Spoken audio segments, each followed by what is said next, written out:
everybody, it's Rhiannon here and I'm going to talk to you today about a book that I've been really enjoying lately. So the book is Meddling Kids by Edgar Cantero. It is a horror sci-fi novel and it is really good. I enjoyed it so much. So the premise is, as I'm sure you can tell from the title, it is a sort of loose parody of Scooby Doo and also Famous Five a little bit. So in 1977 there was the Blighton Summer Detective Club. As you can tell from the name, there is again a very obvious Famous Five reference.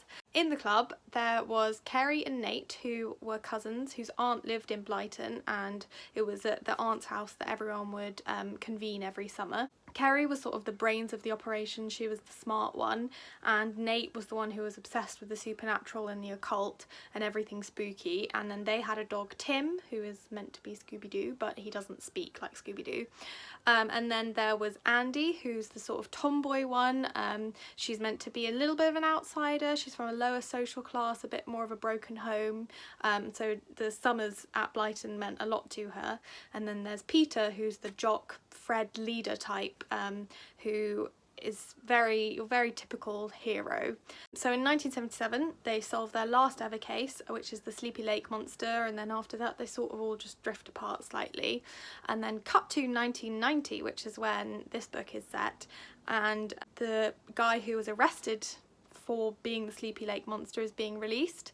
It opens with his trial, I believe.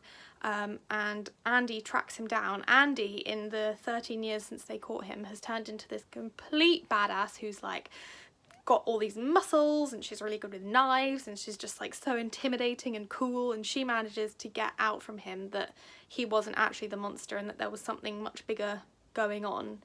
So then she's determined to find and reunite everyone else, except the problem is Peter is dead, Kerry is an alcoholic, has dropped out of college, and Nate is in a mental asylum because he can see Peter and Peter keeps talking to him, or we assume Peter's ghost.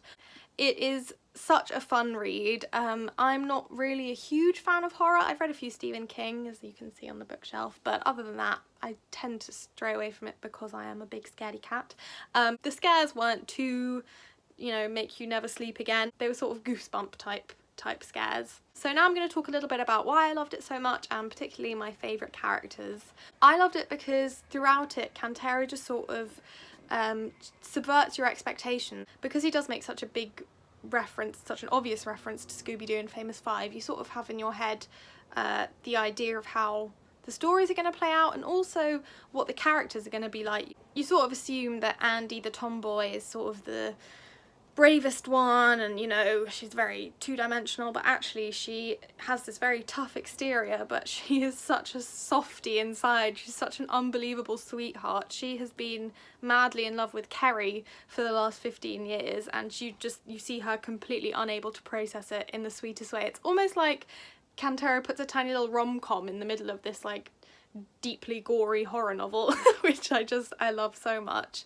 And the character of Kerry as well, he sort of merged two stereotypes in her character, in that she's meant to be the clever one, but she's also the like pretty one and can be a bit ditzy even though she's very clever. So it is nice to see, the pretty blonde girl isn't an idiot, first of all, and also that sometimes she is a little bit stupid, but that's okay because everyone has their different strengths. And she's a biologist, so she knows a lot about certain things. At one point she performs this very disgusting autopsy. And then there was the decision to kill Peter, which you would normally expect Peter to be the main character, seeing as he's the like strong man who's normally the leader of the group. And there's an interesting, Cantero explores a lot of the power imbalance that is created by Peter being gone.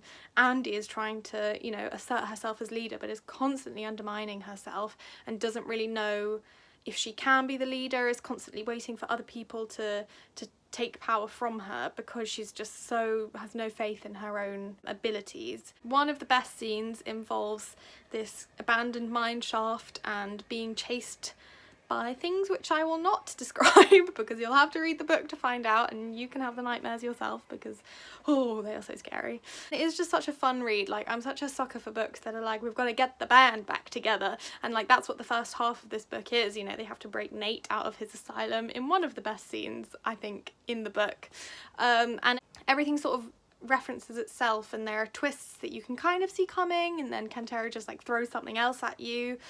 So it's really nice to play with our expectations like that. My favourite character is far and away Andy, just because she could have just been this two-dimensional, strong female character generic, but instead she's this tortured, heartbroken, just kind of soppy teenager at some points, really, as well as being like insanely good with knives and like extremely strong, and it's really interesting to see this sort of like crisis of confidence she has, like I mentioned earlier, about leadership, about her abilities to lead. So I would definitely recommend this book to all horror fans, but also to people who tend to stay away from horror, because it isn't too scary. This is coming from me, big scaredy cat, so I think it's definitely a manageable scare level. It's not overtly gory, there's nothing that feels excessive about it. It is just at its core quite a good mystery. It does sort of feel like you're reading a Scooby Doo episode, but like in the best way, and I love it so much, and I'm so happy I've read it, and I hope you enjoy it too. Thanks for watching, bye!